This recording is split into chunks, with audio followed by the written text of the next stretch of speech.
post on the webinar. The next thing is discovery. And so a lot of people waste time in discovery, and this is where they get caught. They get caught in traps. And I made a whole video about this. You can probably find it on my channel.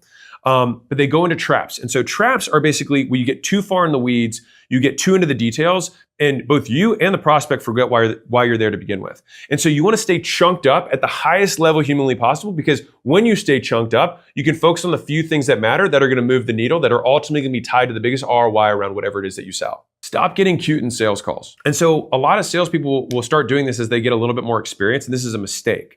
And so this is why sometimes you have somebody come into your sales team, they quickly ramp up, they do well, and all of a sudden their sales numbers start slipping. It's because they get cute, they get fancy, they start saying words that they've heard around and trying to play business consultant or start to play expert. But they're not the expert, because they're not the ones doing the delivery.